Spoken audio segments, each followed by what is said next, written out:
ओम नमः शिवाय। शिवजी सदा सहाय। ओम नमः शिवाय। गुरुजी सदा सहाय। जय गुरुजी। शुक्राना गुरुजी। अनंतम अनंतम शुक्राना गुरुजी। आज मैं रुद्र संहिता का 17वां अध्याय प्रारंभ करने जा रही हूँ। जय गुरुजी। यज्ञदंत कुमार को भगवान शिव की कृपा से कुबेर पद की प्राप्ति तथा उनकी भगवान शिव के साथ मैत्री। सूत जी कहते हैं, मुनीश्वरों, यह बात सुनकर नारद जी ने विनय पूर्वक उन्हें प्रणाम किया और पुनः पूछा, भगवान भक्त वत्सल, भगवान शंकर कैलाश पर्वत पर कब गए और महात्मा कुबेर के साथ उनकी मैत्री कब हुई? परिपूर्ण मंगल विग्रह महादेव जी ने वहाँ क्या किया, ये सब मुझे बताइए। इसे सुनने के लिए मेरे मन में बड़ा कौतूहल है।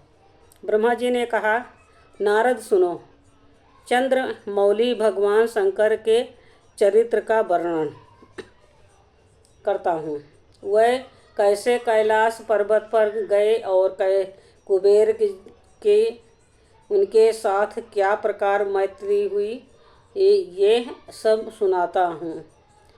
कमी पल्ले नगर में यज्ञदंत नाम के प्रसिद्ध एक ब्राह्मण रहते थे, जो बड़े सदाचारी थे। उनके एक पुत्र हुआ, जिनका नाम गुणनिधि था। वो बड़ा ही दुराचारी और जुआरी हो गया था। पिता ने अपने उस पुत्र को त्याग दिया। वह घर से निकल गया और कई दिनों तक भूखा भटकता रहा। एक दिन वह नैवेद्य चुराने की इच्छा से एक शिव मंदिर में गया। वहाँ उसने अपने वस्त्र को जलाकर उजाला किया, यह मानो उसके द्वारा भगवान शिव के लिए दीपदान किया गया। तत्पश्चात वह चोरी में पकड़ा गया और उसे प्राणदंड मिला। अपने कुकर्मों के कारण वह यमदूतों द्वारा बांधा गया। इतने में ही भगवान शंकर के प्रसाद वहाँ आ पहुँचे और उन्होंने उसे उनके बंधन से छुड़ा लिया।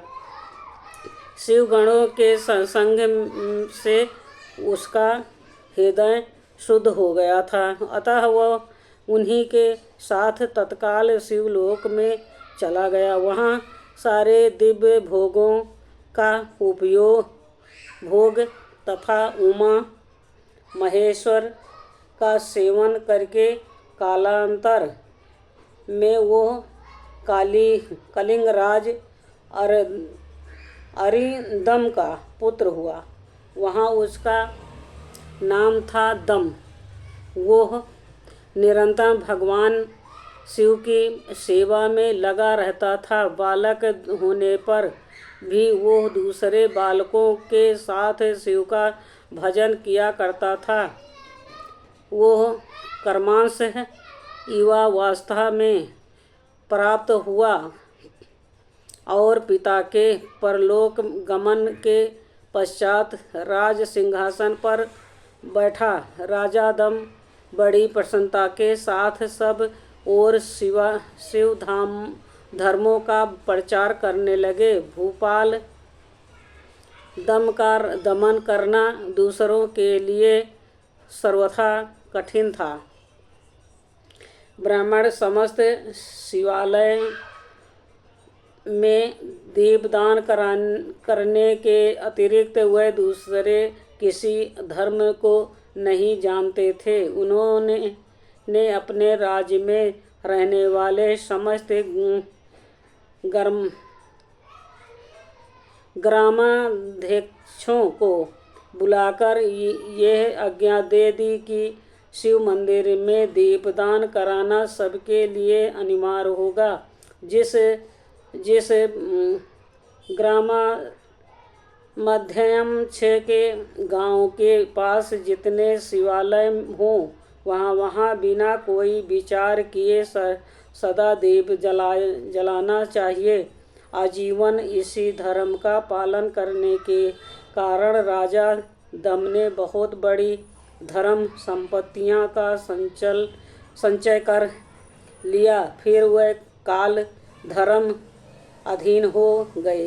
दीपदान की वासना से युक्त होने के कारण उन्होंने शिवालय में बहुत से दीप जलवाए और उसके फल स्वरूप जन्मांतर में वह रत्नमय दीपों की प्रभा से आश्रय हो गए।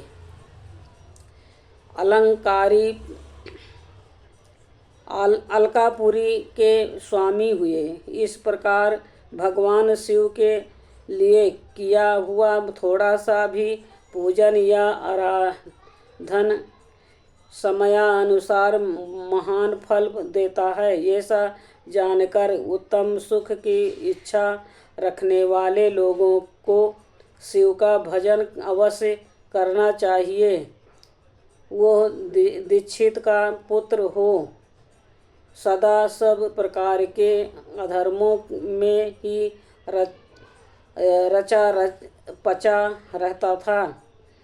दैव योग से शिवालय में धन चुराने के लिए गया और उसने स्वार्थवश अपने कपड़ों को दीपक की बत्ती बनाकर उसके प्रकाश से शिवलिंग के ऊपर का अंधेरा दूर कर दिया। इस सत्कर्म के फलस्वरूप वो कलिंग देश का राजा हुआ और धर्म में उसका अनुराग हो गया। फिर दीप का वासना का उदय होने से शिवालयों में दीप जलवाकर उसने ये दिग्पाल का पद पा लिया।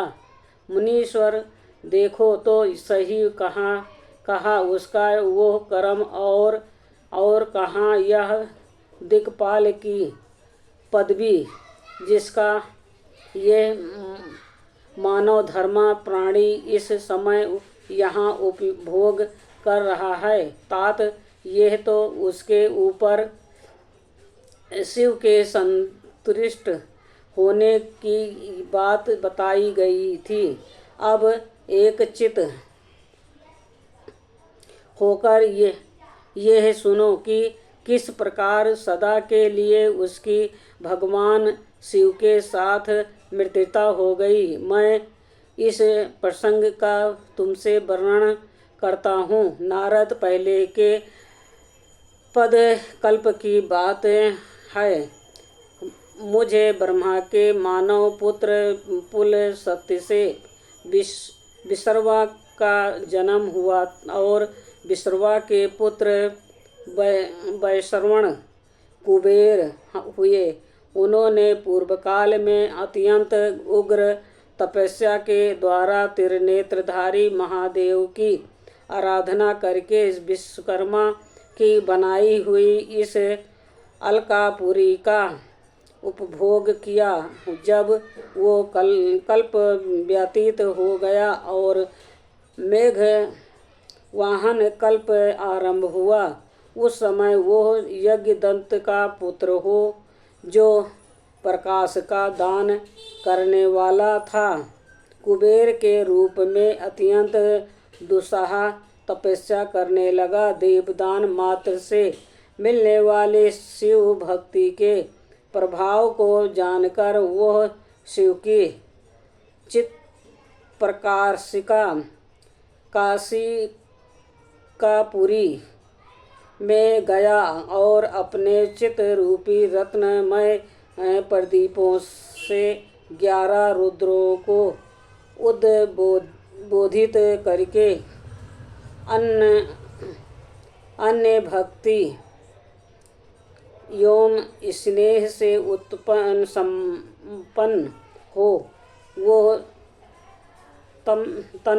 तन्मयता तन्मयता पूर्वक शिव के ध्यान में मग्न हो निश्चल भाव से बैठ गया, जो शिव की एकता का महान पात्र है, तप रूपी अग्नि से बड़ा हुआ है। काम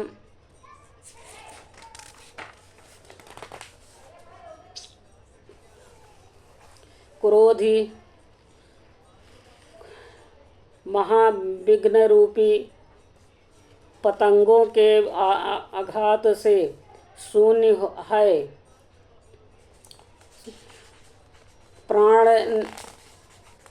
प्राण निरोध रूपी वायु शून्य स्थान में निश्चल भाव से प्रकाशित है।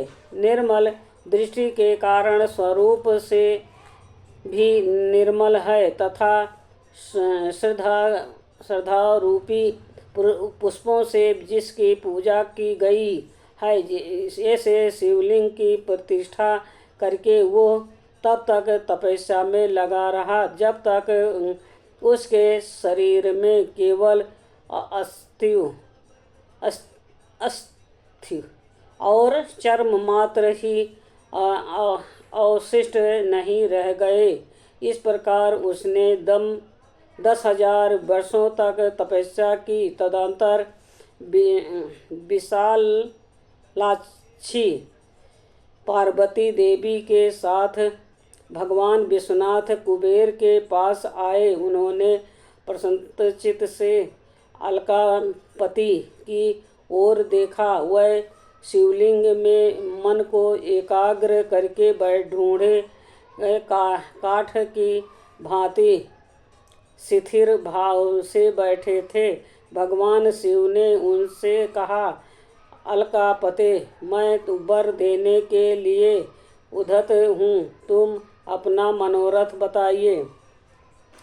ये वाणी सुनकर तपस्या के धनी कुबेर ने ज्यों ही आंखें खोलकर देखा, त्यों ही उमा वल्लभ भगवान श्रीकंठ सामने खड़े दिखाई दिए। वह उदय काल के सहस्त्रों सूर्यों से भी अधिक तेजस्वी थे और उनके मस्तक पर का चंद्रमा अपनी चांदनी बिखेर रहे थे। भगवान शंकर के तेज से उनकी आंखें चौंधिया गई। उनका तेज प्रतिहत हो गया और वह नेत्र बंद करके मनोरथ से भी परे विराजमान देवसर शिव से बोले, नाथ, मेरे नेत्रों को वो दृष्टि शक्ति दीजिए जिससे आपके चरणारविंदों का दर्शन हो सके।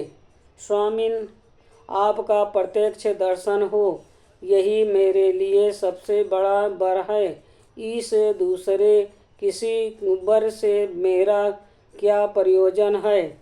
चंद्रशेखर, आपको नमस्कार है। कुबेर की यह बात सुनकर देवाधिदेव उमापति ने अपनी हथेली से उनका स्पर्श करके उन्हें देखने की शक्ति प्रदान की। दृष्टि शक्ति मिल जाने पर यज्ञदंत के इस पुत्र ने आंखें फाड़ कर पहले उमा की ओर ही देखना आरंभ किया। वह मन ही मन सोचने लगा, भगवान शंकर के समीप यह सर्वांग सुंदरी कौन है। इसने कौन सा ऐसा तप किया है जो मेरी भी तपस्या से बढ़ गया है। ये स्वरूप, ये प्रेम, ये सौभाग्य और ये असीम शोभा सभी अदृश्य है। वो ब्राह्मण कुमार बार बार यही कहने लगा। जब बार बार यही कहता हुआ वो क्रूर दृष्टि से उनकी ओर देखने लगा, तब वामा के अवलोकन से उसकी बाईं आंख फूट गई। तदंतर देवी पार्वती ने महादेव जी से कहा, प्रभु, ये दुष्ट तपस्वी बार बार मेरी ओर देख कर क्या बक रहा है। आप मेरी तपस्या के तेज को प्रकट कीजिए। देवी की ये बात सुनकर भगवान शिव ने हंसते हुए उनसे कहा, उमे, यह तुम्हारा पुत्र है। यह तुम्हें क्रूर दृष्टि से नहीं देखता, अपितु तुम्हारी तपः संपत्ति का वर्णन कर रहा है।